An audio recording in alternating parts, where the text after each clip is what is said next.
মধ্য দিয়ে চালিত। সকলকে স্বাগত। আজকের বিষয় খুঁজে বেড়াই।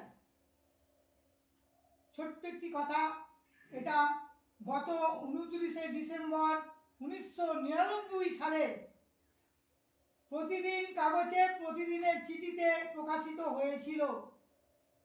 খুঁজে বেড়াই। একদিন ঘর ছেড়ে বাইরে যেতেই পথে দেখি অঝোরের কাঁধে এক ব্যথাতুরা নারী। শুধালাম, কি হয়েছে মা? নাম কি তোমার? সর্বনাশ হয়েছে বাবা। নাম ধরণী। বুকের ধনটি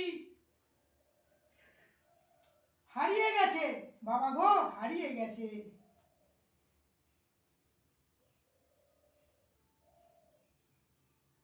বললাম, খুঁজে দেখব তবে। নামটি কি তার? অভাগিনীর মা সজল চোখে কাঁপা কণ্ঠে বললেন, হারিয়ে গেছে আমার সন্তানের মধ্যমণি মানবতা। তাকে এক কথা বলে মনুষ্যত্ববোধ। অপমানবের আবাসস্থলে। সেদিন থেকে আমি বিশ্বজনের মাঝে খুঁজে বেড়াই ওই অভাগিনী মায়ের সন্তানের মধ্যমণি মানবতাকে বা মনুষ্যত্বকে।